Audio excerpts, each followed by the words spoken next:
अस्सलाम वालेकुम। अच्छा, इस वीडियो में हम देखेंगे इफ़ एल्स स्टेटमेंट में। आपको पता है हमने क्लास में इफ़ स्टेटमेंट्स तक कर लिया था। अब हम इससे आगे कंटिन्यू करेंगे और आगे जितना हमारा कोर्स है उसको कवर करेंगे। इफ़ स्टेटमेंट का जैसे आपको पता है कि उसमें सिर्फ हम यही देते थे कंडीशन के अगर ये हो तो देन ये कर दो।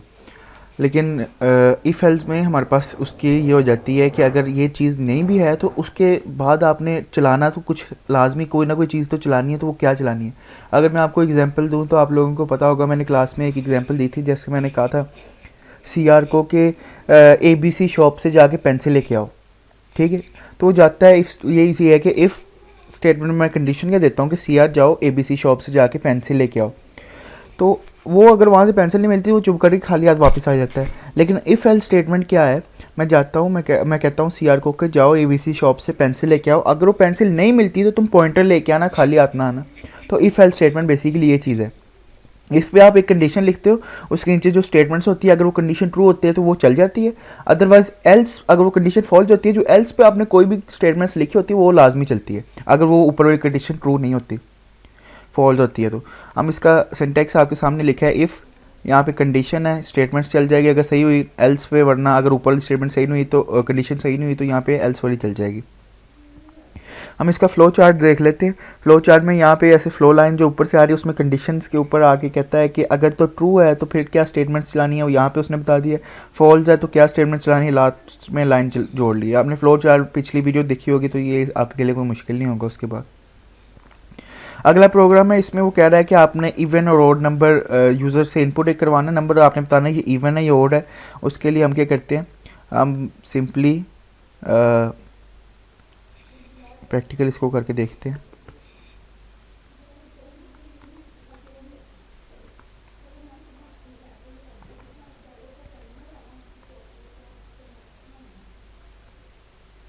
ठीक है, मैं सारा कुछ इसको रेज करता हूँ। मैं क्या चाह रहा हूँ, मैं सिंपल चाह रहा हूँ कि मैं एक इंटीजर टाइप का वेरिएबल लूँ जिसका नाम मैं रख देता हूँ नंबर के नाम से। ठीक है, नंबर के बाद मैं कहता हूँ कि एक मैं मैसेज शो करवाना चाह रहा हूँ कि मैं कहता हूँ कि एंटर अ नंबर।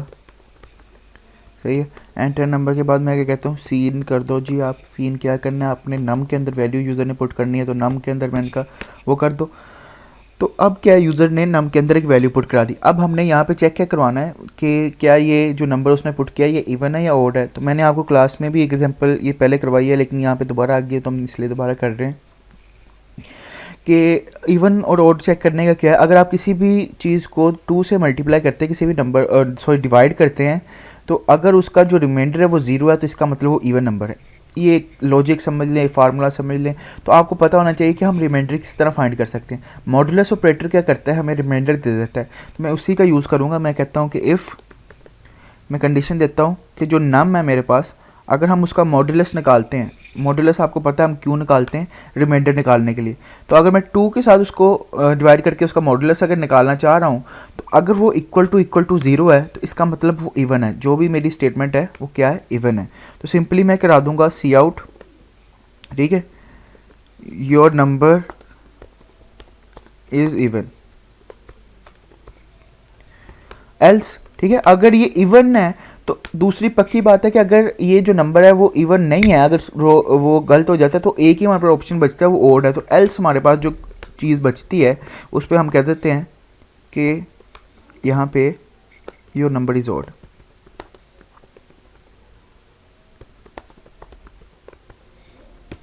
ठीक है, मैं दोबारा इसको अगर रन कर दूं तो देखते हैं इसकी। मैं नंबर देता हूँ क्या, मैं कहता हूँ 23, तो मुझे कह रहा है योर नंबर इज़ ओड। ठीक है, मैं दोबारा चला रहा हूँ इस प्रोग्राम को, इस दफ़ा मैं नंबर 22 दे रहा हूँ तो वो कहता है इवन।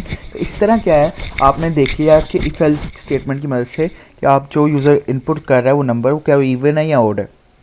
देखिए यहाँ पे अगर मैं लेफ्ट साइड पे एग्जांपल यहाँ पे देख लें हम, तो एग्जांपल में उसने क्या किया हुआ है, बेसिकली उसने एग्जांपल में ये चीज़ की है कि उसने साथ ही बताया है कि जो आपने नंबर लिया ना उसको भी आउटपुट में शिफ्ट किया कि जैसे 10 is even, 22 is even, 23 is odd. तो वो किस लिए, सिंपल हमने क्या करना है, आप ऐसे कर लें, इधर आके इसको सेपरेट कर लेते हैं। इधर आके हम कह देते हैं क्योंकि आपकी वैल्यू नम की जो नंबर यूज़र ने दिया वो नम के अंदर आपकी वैल्यू है। तो मैं इस तरह करवाना चाह रहा हूँ कि योर नंबर जो भी जैसे 22 इज़ इवन। ठीक है। इसी तरह मैं यहाँ पे ओड के ऊपर भी करता हूँ, मैं कहता हूँ कि your number num is odd. अब क्या होगा जब ये चलेगा कि यहाँ पे मैंने ये साइन ही डाला, अब क्या होएगा, मैं इसे चलाता हूँ, मैं अब 33 डालता हूँ तो ये कहता है योर नंबर 33 इज़ ओड। तो ये जो 33 इधर लाने के लिए मैंने ये वाला काम किया, सही है। अगर मैं दोबारा चलाता हूँ, मैं कहता हूँ 22, तो ये कहता है योर नंबर 22 इज़ इवन। तो इस तरह क्या है, मान ये वाला प्रोग्राम हमने कर लिया। ठीक है, मैं कोशिश करूँगा जो प्रोग्राम मतलब आसान होंगे वो हम नहीं करेंगे, क्योंकि सारे करेंगे तो वीडियो काफ़ी लंबी हो जाएगी। कहते हैं कि write a program that inputs leap year a year and find whether कि ये लीप ईयर है या नहीं। आपको पता है लीप ईयर क्या कहते हैं, 4 साल बाद आता है, जिसमें आपको पता है फरवरी में जब 29 डेज़ होते हैं, उस कौन सा साल जिसमें फरवरी में 29 डेज़ होते हैं उसको लीप ईयर बोलते हैं। तो हम वो कह रहा है कि एक ऐसा प्रोग्राम लिखो जब वहाँ पे एक ईयर लिखें तो ऑटोमेटिकली वो बता दे कि ये लीप ईयर है या नहीं है। तो ये इतना आसान प्रोग्राम है। हम लोग क्या करते हैं, हम सिंपल कहते हैं एंटर ईयर, सिंपल थोड़ा सी चेंजेस करूँगा तो ये मेरा प्रोग्राम हो जाएगा। ठीक है, मैं यहाँ पे उससे ईयर को एंटर करवा लेता हूँ। यहाँ पे मैं क्या कहता हूँ, नम को आपने डिवाइडेड बाय, अगर आपने इसका मॉड्यूलस 4 के साथ निकालोगे, अगर वो 0 होगा तो लीप है। ये लॉजिक है। अगर आप 4 के साथ किसी ईयर को मतलब डिवाइड करोगे और उसका जो रिमाइंडर अगर 0 आ जाएगा तो ये क्या होगा, वो लीप ईयर होगा। तो मैं सिंपल कह देता हूँ कि जो ये है आपके पास, ठीक है, इज़ अ लीप ईयर। ठीक, यहाँ पे उसके बाद मैं क्या कहता हूँ, अगर ये ना हुआ तो इसका मतलब जाहिर सी बात है कि ये लीप ईयर नहीं है। तो सिंपल मैं आउटपुट में ये चीज़ चेंज कर देता हूँ। तो मैं इसे कहता हूँ is not a leap year. अब सिंपल अब इस प्रोग्राम को चलाएंगे, अगर मैं लिखता हूँ 2003 एंटर करता हूँ तो कहता है वो 2003 क्या है, वो नॉट अ लीप ईयर। अगर मैं दोबारा चलता हूँ, मैं देखता हूँ कोई और अगर आता है 2004 पे, देखते हैं कि क्या वो कहता है, 2004 इज़ अ लीप ईयर। ठीक है, अब वो 2004 कह रहा है कि वो एक लीप ईयर है। इसी तरह आप क्या कर सकते हो, इजीली फाइंड कर सकते हो कि कौन सा ईयर आपका लीप ईयर है, कौन सा ईयर लीप ईयर नहीं है, इस प्रोग्राम को इस तरह से करके। अगला अगर हम देखें तो उसने यहाँ पे क्या किया है, उसने कहा है कि राइट अ प्रोग्राम जिसमें आप इनपुट्स सैलरी करो और ग्रेड्स करो इनपुट, ठीक है, और 50% बोनस दो, ठीक है, जिसका ग्रेटर देन 15 है, और जो ग्रेड, अच्छा हाँ, वो कह रहा है कि आपने क्या करना है, आपने सैलरी ले लेनी है इनपुट, ठीक है, उसने कहा ग्रेड ले लेना इनपुट। अगर तो जो ग्रेड है वो 15 से ज़्यादा है तो आपने बोनस 50 का देना है, और अगर वो 15 से ज़्यादा नहीं है तो उसने 25 का ग्रेड मतलब बोनस देना है। अब वो सिंपल बोनस परसेंट कह रहा है, अगर तो 15 से ज़्यादा ग्रेड है तो आपने क्या करना है, आपने उसको 50% का बोनस देना है। अगर वो 15 से कम है उसका ग्रेड तो आपने क्या करना है, 25 का देना है उसको बोनस। ठीक है, तो सिंपल प्रोग्राम भी इजी है, लेकिन अगर करना है तो हम कर ही लेते हैं। हम क्या कहते हैं, मैं कहता हूँ कि सी आउट करो, एंटर सैलरी, यहाँ पे सैलरी एंटर हो जाएगी उसकी। उसके बाद क्या है, मैं सैलरी को इसको ले लेता हूँ, मैंने ऊपर वेरिएबल नहीं डिक्लेयर किया, हम ऊपर वेरिएबल भी डिक्लेयर कर लेते हैं। हमने सैलरी और ग्रेड के वेरिएबल डिक्लेयर करने हैं। मैं कहता हूँ इंट सेल, और ग्रेड के लिए मैं जी ग्रेड पूरा लिख देता हूँ, CRADE ग्रेड।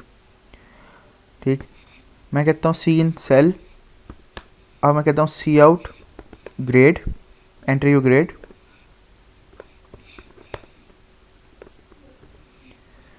ठीक है, एंटर ग्रेड का मैंने यहाँ पे कह दिया सी इन ग्रेड। ठीक है, दोनों चीज़ें मेरे पास आ गई। अब मेरे पास इफ स्टेटमेंट काम करेगी। इधर मैं कहता हूँ इफ ग्रेड ग्रेटर देन 15, अगर वो 15 से ज़्यादा है तो तुमने क्या काम करना है, मैं कहता हूँ कि जो बोनस है BONUS bonus is equal to salary को अंदर मल्टीप्लाई करना है 50 डिवाइडेड बाय 100, क्योंकि 50 डिवाइडेड बाय 100 50% होता है। ठीक है, हमने बोनस का वेरिएबल बनाया नहीं है, बोनस का वेरिएबल भी बना लेते हैं। ठीक है, मैं बोनस का बनाता हूँ, यहाँ पे बना लेते हैं इंटीजर टाइप का बोनस बना लेते हैं, BONUS बोनस। ठीक है, मैं यहाँ पे बनाया, मैं कहा सैलरी बोनस के अंदर क्या करो, सैलरी को मल्टीप्लाई करो 50 मल्टीप्लाई 100, इससे क्या होगा, अगर ग्रेड उसका 15% से ज़्यादा है तो उसको 50% का क्या मिल जाएगा, बोनस मिल जाएगा। एल्स क्या करे, मैंने उसको अब आगे बता देते हैं कि अगर ये ना होता है तो फिर एल्स तुमने क्या करना है।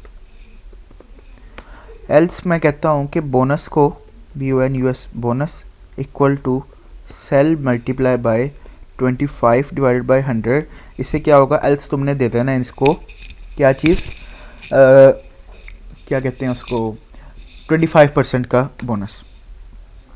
जब ये हो जाएगा तो अब मैं इसके एल्स पे भी लगा लेता हूँ ब्रैकेट्स, इसको उठा के हम नीचे कर लेते हैं। ठीक है, मैं अब नीचे आगे कह देता हूँ कि सी आउट कर दो आप, योर सैलरी इज़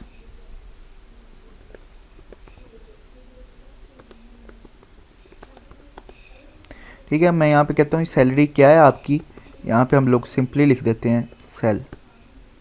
तो अब देखते हैं कि क्या सीन बनता है। वो कहता है कि सैलरी एंटर करो, मैं कहता हूँ कि जैसे किसी की अगर 10,000 सैलरी है, 10,000, ग्रेड क्या है, मैं उसे कहता हूँ कि 11 ग्रेड है, तो उसकी क्या है सैलरी को उसने 10,000 ही रहने दी है, 25% हमने इंक्रीज़ नहीं कराया, सॉरी हमने सिंपल उसको क्या किया है, अभी हमने यहाँ पे सैलरी के अंदर सबसे लास्ट पे एक काम और भी करना है। यहाँ पे क्या काम करना है, यहाँ पे कहना है कि सैलरी को क्या करना है आपने, salary is equal to sal plus bonus, क्योंकि हर हमारी वैल्यू जो इंक्रीज़ करने वाली वो बोनस में है, तो हम वो स्किप करके उसलिए उसने वहाँ पे हमें कुछ किया नहीं। हम दोबारा चलाते हैं, इस दफ़ा मैं कहता हूँ 10,000 है, मैं कहता हूँ 11, तो इस दफ़ा उसने बताया कि अगर 11% होगा, अगर 11 ग्रेड होगा और 10% है तो इस पर 25% इसका बोनस देना, तो उसकी क्या सैलरी इंक्रीज़ होकर इतनी हो गई। अगर मैं कोई किसी बंदे का कहता हूँ कि उसकी सैलरी कितनी है, मैं कहता हूँ उसकी सैलरी क्या है, उसकी सैलरी 30,000 है, अगर मैं सपोज कर रहा हूँ तो ठीक है, 30,000 में मैं उसको कहता हूँ कि उसका जो ग्रेड है वो क्या है, ग्रेड में कहता हूँ उसका 16 ग्रेड है, तो उसमें उसने क्या किया है, 30% के अंदर उसने 50% उसने क्या किया है, उसको बोनस दिया है, तो उसकी सैलरी इतनी बन गई है। सही है, इससे क्या है आपने ये वाला कर दिया। अगर आप यहाँ पे राइट साइड पे इसको फ्लो चार्ट पे देख लें तो इसने बड़ी इजीली इसमें समझाया है कि स्टार्ट किया है, इनपुट किया है, सैलरी और ग्रेड ले लिया है। ठीक है, यहाँ पे कह दी कि ग्रेड 15 से ज़्यादा है तो येस है, तो येस पे आपने क्या किया, प्रोसेस पे बोनस को कर दिया कि सैलरी मल्टीप्लाई बाय ये कर दिया, 9 पे ये वाला काम कर दिया, दोनों लाइन्स को कनेक्टर के साथ जोड़ लिया है। यहाँ पे आके क्या किया है, सैलरी में सैलरी प्लस बोनस किया है, प्रिंट कर दी सैलरी। तो जो काम हमने ये यहाँ पे किया है और हमने क्या कर दिया, उसको फ्लो चार्ट के ऊपर यहाँ पे देख लिया। फ्लो चार्ट मैंने इसलिए जल्दी कर दिया क्योंकि पहले वीडियो मैंने फ्लो चार्ट में डिटेल में बना दिया है, तो मेरा नहीं ख्याल कि यहाँ पे और इतना डिटेल में करने की ज़रूरत है। तो जो बात मैं वहाँ पहले वीडियो में कर रहा था कि अगर इस प्रोग्राम पे देखो तो समझना काफ़ी डिफ़िकल्ट है एकदम देख के, लेकिन अगर इस तरह फ्लो चार्ट पे देखोगे तो ईजिली आपको सारा कुछ आसानी से समझ लग जाती है। अच्छा, एक यहाँ पे हमारे पास और प्रोग्राम है, कहता है कि write a program that inputs 2 integer, it determines and print if the first integer is the multiple of second. ठीक है, वो कहता है कि पहले एक इंटीजर पुट कराओ फिर सेकंड इनपुट करवाओ। ठीक है, अगर दोनों का कह दो कि वो इंटीजर है, मतलब मल्टीपल है, मल्टीपल किस तरह पता चल जाएगा कि अगर उसको डिवाइड करो उसका रिमाइंडर 0 आ जाएगा तो वो कह सकते हो कि अब वो है उसका मल्टीपल जो आपने दिया है, वरना वो नहीं होगा। अब अगर वो एक 8 करता है और सेकंड 2 करता है तो आपका 2 जो है वो 8 के साथ मल्टीपल है, क्योंकि उसका रिमाइंडर लास्ट में 0 ही आता है, वो पूरी तरह ही उस पर डिवाइड हो जाता है। तो हमने इसलिए यहाँ पे इस तरह चेक कर सकते हैं। हम ये वाला प्रोग्राम भी देख लेते हैं। यहाँ पे मैं क्या कर रहा हूँ, यहाँ से इसको यहाँ से ख़त्म कर देता हूँ। ठीक है, इधर मैं क्या कर रहा हूँ, इंटीजर 2 वेरिएबल ले लेते हैं, ए और बी। सही है, यहाँ पे मैं कहता हूँ कि पहला इनपुट कर दो, एंटर फर्स्ट नंबर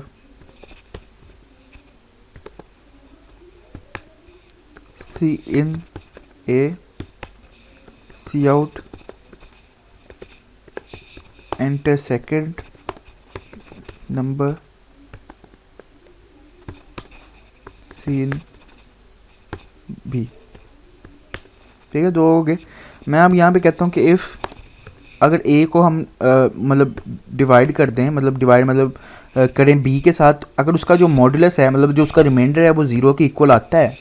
ठीक है, अगर वो 0 के इक्वल आएगा तो तुमने कहना है कि ये क्या मल्टीपल है। ठीक है, मैं सिंपल इसको सी आउट में मैसे ये लिख देता हूँ मल्टीपल, मल्टीपल क्योंकि हम समझने के लिए कर रहे हैं, ठीक। और एल्स पे मैं कह देता हूँ, एल्स पे सिंपल मैं कह देता हूँ नॉट मल्टीपल। ये सिर्फ समझने के लिए इसलिए मैंने इसकी आउटपुट इस तरह लिख दी। अगर मैं इसको अब चलाता हूँ तो मैं लिखता हूँ जैसे 4 और दूसरे पे 2 लिखता हूँ तो वो कहता है मल्टीपल है। अगर मैं कुछ और लिखता हूँ, जैसे मैं लिखता हूँ 3 फिर लिखता हूँ 2, वो कहता है नॉट मल्टीपल, क्योंकि 3 को 2 से जब आप मल्टीप्लाई करोगे तो रिमाइंडर कभी भी 0 नहीं आएगा, 1 आएगा, तो इसलिए उसने कहा नॉट अ मल्टीपल। तो इस तरह हमने इफ़ एल्स स्टेटमेंट को देखा। अब नेक्स्ट वीडियो जो मैं बनाऊंगा इफ़ में, उसमें देखेंगे इफ़ और एल्स इफ स्टेटमेंट का जो स्ट्रक्चर है उसको देखेंगे। इस वीडियो के लिए अल्लाह हाफिज़।